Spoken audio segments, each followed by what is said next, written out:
साथियों, जय जोहार, जय मूल निवासी।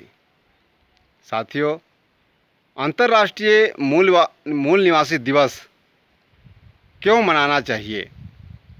ये दिवस कौन लोग नहीं मनाते हैं? साथियों, भारत में दो तरह के लोग रहते हैं। एक हैं भारत में शुरू से रहने वाले मूल निवासी, तो दूसरे हैं भारत में बाहर से आने वाले बाहरवासी या विदेशी। इतिहास के पन्नों के अनुसार भारत में बाहर से आने वाले लोग हैं आर्य, मुगल और अंग्रेज। इन तीन लोगों के अलावा वर्तमान भारत में जो निवासरत हैं वे सभी भारत के मूल निवासी यानी इंडिजिनस पीपल्स हैं। यानी एसटी, एससी, ओबीसी एवं माइनॉरिटी के लोग यहाँ के मूल निवासी हुए, बाकी सब विदेशी। सबको ज्ञात है कि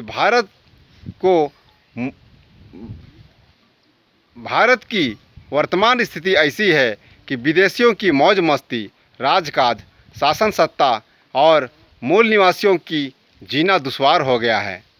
इस विकट परिस्थिति का आगाज होते ही संयुक्त राष्ट्र संघ ने मूल निवासी बहुजनों की आज़ादी, हक अधिकार एवं उन पर हो रहे जुल्म के खिलाफ अंतर्राष्ट्रीय मूल निवासी दिवस 9 अगस्त को घोषित कर दिया। किंतु खेद की बात है कि इस दिवस को भारत के मूल निवासियों के पास पहुंचाने वाला कोई नहीं था।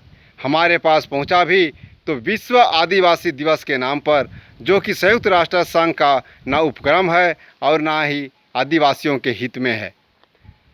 एससी, ओबीसी, माइनॉरिटी को तो मालूम ही नहीं कि मूल निवासी दिवस क्या है, क्यों मनाया जाता है, किसके लिए है, इससे लाभ क्या है, आज़ाद हैं या गुलाम, यह भी पता नहीं। उल्टा इनको ये समझ में ज़रूर आ गया है कि यह मूल निवासी दिवस सिर्फ भारत के आदिवासियों का है। जब आदिवासियों में नफरत, घृणा, द्वेष और मनमुटाव हो तो भला उनके साथ शरीक होकर क्यों मनाएगा? इस तरह यह दिवस हमारी मूल निवासी समाज में एकता का पैगाम लेकर आया, किंतु आदिवासी एवं गैर आदिवासी के बीच फूट का कारण बन रही है। आज ज़रूरत है सभी भारत के मूल निवासियों को एक साथ मिलकर इस त्योहार को एक संगठित शक्ति निर्माण करने के रूप में मनाना चाहिए। आखिर हम सभी त्योहारों को एक साथ मिलकर ही तो मनाते हैं, इसे भी मना लेंगे। यदि कोई एससी, ओबीसी और माइनॉरिटी एसटी के साथ मिलकर मनाना नहीं चाहता है तो भी वो अपने अपने वर्ग में ही, अपने अपने समुदाय में ही सही, वरना परंतु मूल निवासी दिवस मनाना चाहिए। इससे मूल निवासी एवं विदेशी के बीच पहचान बनेगी, फर्क एवं अंतर दिखाई देगी और हम लोग एक दूसरे को मूल निवासी के रूप में पहचान सकेंगे। यदि ऐसा नहीं करते हैं तो विदेशी गिरोह में शामिल होकर विदेशी बनकर मूल निवासी परिवार के लिए घातक ही साबित होंगे।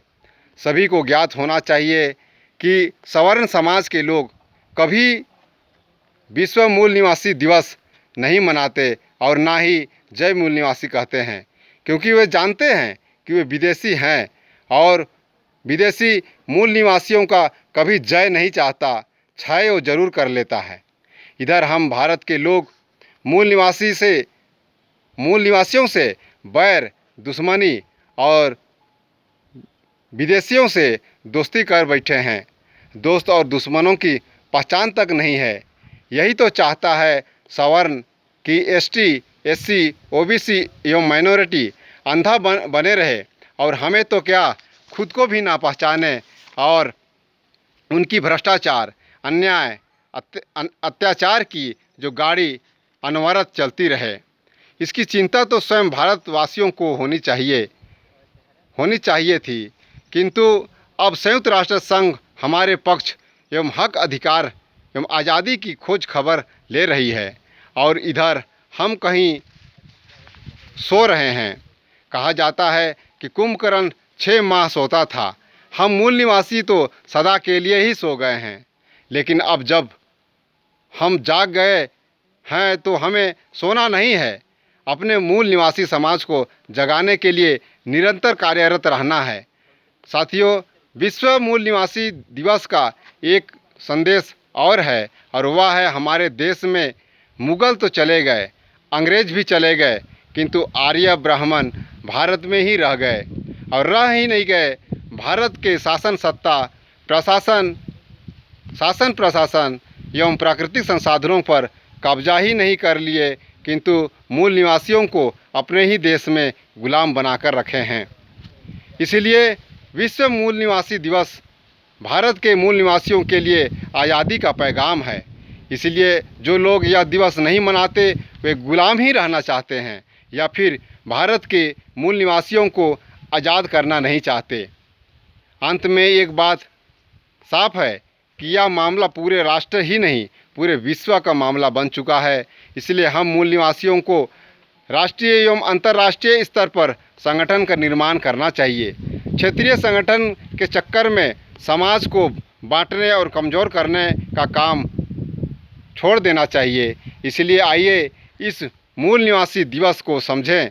भारत के सच्चे सपूत हैं तो अपने देश को बचाने एवं मूल निवासियों के आज़ादी के लिए संघर्ष करें।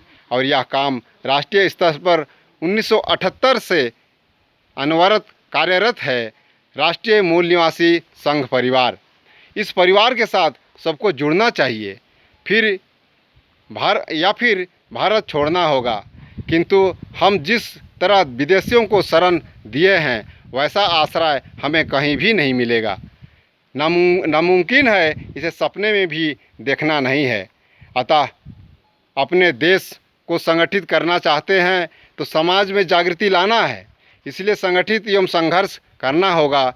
तो आइए इस वीडियो को शेयर कीजिए और चैनल को सब्सक्राइब कीजिए, हमारा हौसला बढ़ाइए, क्योंकि जब समय आएगा तो सबको पूछा जाएगा कि आप मूल निवासी हैं या विदेशी।